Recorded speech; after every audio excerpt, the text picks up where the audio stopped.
You've had the dream again, the one you can't explain, the one that doesn't make sense in the morning but feels unbearably real at 3 a.m. Maybe you're falling, maybe you're running, maybe you're standing in a house you've never been in but somehow know. Maybe you're late for something you can't name. Maybe someone is there who shouldn't be. Someone who left, someone who died, someone whose face keeps shifting into someone else's. You wake up with your heart pounding and the sheets twisted and a feeling in your chest that doesn't have a word. And by noon you've forgotten the details, but the feeling stays, like a bruise you can't see, like a letter you opened but can't read. That dream has been trying to tell you something for months, maybe years, and every night you wake up before you hear the message. Freud said that's not an accident. He said you wake up because you're not ready to hear it. Your ego pulls the fire alarm the moment the unconscious gets too close to the truth. In 1900, Freud published the book he considered his masterpiece. Not his most famous, his masterpiece. He called it The Interpretation of Dreams, and he opened it with a sentence that the entire scientific community rejected. He wrote that every dream is a wish fulfillment, every single one, even the nightmares, especially the nightmares. Before you dismiss that the way his colleagues did, let me explain what he actually meant. He didn't mean that you dream about things you want to happen. He meant that every dream is an attempt by the unconscious mind to express something that your waking mind won't allow. A desire, a fear, a memory, a truth, something that has been locked in the basement and is using the only window available to it, the window that opens when you sleep, to send a message upstairs. But the message can't come through clearly. If it did, you'd wake up. The ego, even in sleep, is standing guard. So the unconscious disguises the message, it encrypts it, it wraps the truth in symbols, in metaphors, in images that seem random and bizarre, but are actually constructed with extraordinary precision. Freud called this process dream work, and he identified 4 specific mechanisms the unconscious uses to hide the real message inside the dream you remember. The first is condensation. Multiple ideas, people, feelings, and memories are compressed into a single image. The person in your dream who looks like your mother but talks like your boss and lives in your childhood home isn't a glitch. It's your unconscious combining 3 relationships into one figure because all 3 share something in common that you haven't consciously recognized. The dream is saying these 3 things are connected. Figure out how. The second is displacement. The emotional charge of the dream gets moved from the important element to an unimportant one. You wake up from a dream feeling intensely disturbed, and the only thing you remember is a red door. The door means nothing, but the feeling attached to the door means everything. Your unconscious moved the emotion onto the door so the real source of the feeling could stay hidden. If you want to decode the dream, don't chase the images, chase the feeling. The feeling is the compass. The images are the disguise. The third is symbolization. The unconscious speaks in symbols because symbols can carry meaning that words cannot. A bridge is a transition. A locked room is a secret. Water is emotion. Falling is loss of control. Teeth crumbling is powerlessness. Being naked is exposure. A house is the self, and different rooms represent different parts of your psyche. The basement is the unconscious. The attic is old memories. A room you've never seen before is a part of yourself you haven't explored. These aren't arbitrary assignments. Freud found these symbols appearing consistently across hundreds of patients from different backgrounds, different cultures, different lives. The unconscious has a shared vocabulary. Your dreams are written in it. The fourth is secondary revision. This is what happens when you wake up and try to remember the dream. Your conscious mind, your ego, immediately starts editing. It fills in gaps. It smooths out the illogical parts. It constructs a narrative that makes sense out of something that was deliberately constructed to not make sense. By the time you tell someone about your dream, You're not telling them the dream. You're telling them the ego's version of the dream. The raw material has already been censored. This is why Freud asked his patients to report dreams immediately upon waking, before the editing could begin, and why he paid more attention to the parts that didn't make sense than the parts that did, because the nonsensical parts were the ones the ego hadn't gotten to yet. Those were the cracks in the encryption where the real message leaked through. Now think about the dream that keeps coming back to you, the recurring one. Not a dream you had once, the one that returns, maybe in the exact same form, maybe with variations, different settings, different faces, but the same core feeling and the same basic scenario. You're being chased, you're falling, you're searching for something you can't find. You're in an exam you didn't study for. You're trying to scream, but no sound comes out. You're watching someone leave and your legs won't move. Freud said recurring dreams are the most important dreams you will ever have, because a dream that comes once is a message. A dream that comes back again and again is a message you refuse to hear. The unconscious sent it, and you woke up. So it sent it again, and again, and again, each time hoping that this time you'll stay asleep long enough to receive it. Each time hoping that this time the ego won't pull the alarm. The content of a recurring dream almost always points to an unresolved emotional experience. Not a specific event necessarily, but an emotional pattern that is still active in your life. The person who dreams about being chased is not afraid of a pursuer. They are afraid of something they're avoiding in their waking life. A truth, a decision, a confrontation, an emotion. Every night, the unconscious stages a drama that says the thing you're running from is still behind you. And every morning, the person goes back to running. The person who dreams about falling has lost their sense of control or security in some fundamental area of life. The ground beneath them has become unreliable. Maybe a relationship is unstable. Maybe their identity is shifting. Maybe a structure they depended on, a job, a belief system, a family dynamic, has crumbled and they haven't fully processed the vertigo of living without it. The person who dreams about being in an exam they didn't study for is not afraid of tests. They are afraid of being evaluated and found inadequate. Somewhere in their life, they are performing, pretending to know more than they do, pretending to have it together, and the dream is the unconscious saying, you know this performance can't last. Someone is going to ask you a question you can't answer. And then what? The exam room in the dream is always wrong. The desks are from elementary school. The teacher is someone from your past. The exam is in a subject you've never taken. These absurdities aren't mistakes. They're the dream telling you that the evaluation you're afraid of isn't academic. It's personal.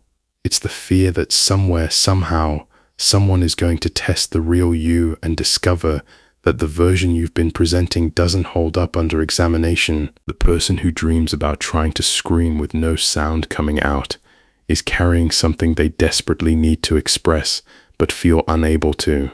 A boundary they can't set, an opinion they can't voice, a need they can't articulate, a no they can't say because saying no was never safe. The dream literalizes the experience of being voiceless. Your body is trying to produce the sound, your throat is open, your lungs are full, but the world receives silence. You push harder, you scream louder. Nothing. This is the dreaming version of what we discussed when we talked about the body keeping score.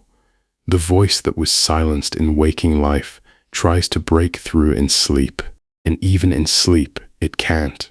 The mouth moves, the air flows, the sound dies somewhere between intention and expression, in the exact same place it dies every day when you swallow what you really want to say. And then there are the dreams about the dead. People who have passed appearing alive, speaking to you, sometimes angry, sometimes peaceful, sometimes saying things they never said in life. These are the dreams that shake people most. You wake up, and for 3 seconds you forget they're gone, and then you remember. And the grief hits fresh, as if the loss just happened. Freud was careful with these. He said dreams of the dead are rarely about the dead person. They are about the dreamer's unfinished emotional business with that person. The guilt you never resolved, the words you never said, the conversation you needed to have that death stole from you, the anger you weren't allowed to feel because you're not supposed to be angry at someone who died, the love you didn't express enough and now carry like a debt that can never be repaid, the relief you felt when they passed that you've never admitted to anyone, including yourself, because that relief is wrapped in so much shame it can only surface in sleep. The dead person in the dream is a messenger from your own unconscious, wearing the face of someone you lost, delivering a message about something inside you that is still unresolved, and they will keep visiting until you hear what they came to say. One of Freud's patients had a recurring dream for 11 years. In the dream, she was in a garden. The garden was beautiful, flowers everywhere, sunlight, a gentle wind. It should have been peaceful, but in the center of the garden was a well, an old stone well with no cover, and she knew in the way you know things in dreams without being told that something terrible was at the bottom. Every night she would walk toward the well. Every night she would get closer. She could hear something, not a sound exactly, a presence, something waiting, and every night, just as she reached the edge, just as she was about to lean forward and look in, she woke up, gasping, heart hammering. 11 years of the same garden, the same well, the same edge, the same inability to look. Freud worked with her for months, slowly, carefully, not pushing, just walking with her toward the well in waking life, the way she walked toward it in sleep. And what they eventually found at the bottom was a memory from when she was 4 years old, a memory so painful and so carefully buried that her conscious mind had completely erased it. But her unconscious had been staging this garden drama every night for over a decade, patiently, relentlessly, waiting for her to be ready to look. When she finally looked, when she finally allowed the memory to surface in the safety of the consulting room with Freud sitting beside her, the dream stopped. Not gradually, not over weeks, immediately. That night she slept through without the garden for the first time in 11 years. She never had the dream again, because the message had finally been received. The letter had been opened. The unconscious no longer needed to send it. This is what Freud meant when he said the dream is the royal road to the unconscious. It's not a poetic phrase, it's a clinical observation. Dreams are the most direct access point to the parts of yourself that you cannot reach while awake, and recurring dreams are the unconscious banging on a door that you have locked from the inside. So what do you do with this? You don't need a psychoanalyst to begin. You don't need special training. You need a notebook and the willingness to take your dreams seriously instead of dismissing them as random noise your brain produces while it tidies up. Start with the recurring dream, the one you've been having for months or years, the one you've told people about with a laugh and a shrug and the words, "I know it's weird, but..." It's not weird, it's the opposite of weird. It's the most purposeful thing your mind does all night. Write it down immediately when you wake up, before your ego starts editing. Set the notebook beside your bed, the moment your eyes open, before you check your phone, before the day begins its performance. Write. Don't try to make it make sense. Write the nonsense. Write the contradictions. Write the feelings. Write the colors and the temperatures and the textures. Write the parts that embarrass you. Write especially the parts that embarrass you, because those are the parts the ego most wants to censor, and therefore the parts closest to the truth. Then ask yourself 3 questions. What is the dominant feeling in the dream? Not what happens. How does it feel? Anxiety, shame, grief, helplessness, rage. That feeling is the compass. Everything else is decoration. Where in my waking life do I feel that exact same feeling? Not the scenario, the feeling. If the dream makes you feel trapped, where in your life do you feel trapped? If the dream makes you feel exposed, where are you hiding something?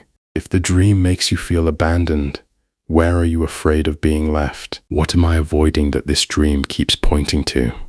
This is the hardest question, because the answer is the thing you least want to look at. But the dream already knows what it is. It's been showing you every night. You just keep waking up before the reveal. You might not crack the code immediately. Dreams are patient. They've been waiting this long. They'll wait longer.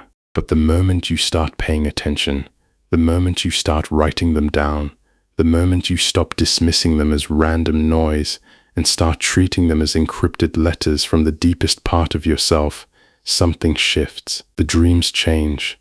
They become more vivid, more detailed, more insistent, as if the unconscious realizes someone is finally reading its mail and decides to write more clearly. Freud believed that the dream life and the waking life are not two separate worlds. They are one continuous conversation. What you repress during the day, you dream at night. What you dream at night, you act out during the day without knowing why. The argument you had this afternoon might have been rehearsed in a dream you forgot this morning. The person you were inexplicably drawn to at the party might have appeared in a dream last week wearing a different face. The anxiety that hits you every Sunday evening might be the waking echo of a dream that plays on Sunday night. The two worlds bleed into each other constantly, and the dream that keeps coming back is not a glitch in your sleep cycle. It's the most honest part of you trying to get a word in. It has been sending the same letter to the same address every night, and every morning you throw it away unopened. And all it's asking is that you stay asleep long enough to listen. Or if you can't do that, that you at least pick up the envelope in the morning and read what it says. But dreams aren't the only messages your unconscious sends while you sleep. Sometimes the message doesn't come as a dream. Sometimes it comes as a word that slips out of your mouth before your brain can catch it, a word that reveals exactly what you were trying to hide. In our next session, we'll talk about the Freudian slip and why the things you say by accident are the truest things you'll ever say. This has been your session on The Couch Freud. If you want to understand what your mind is hiding from you, subscribe. New sessions every day.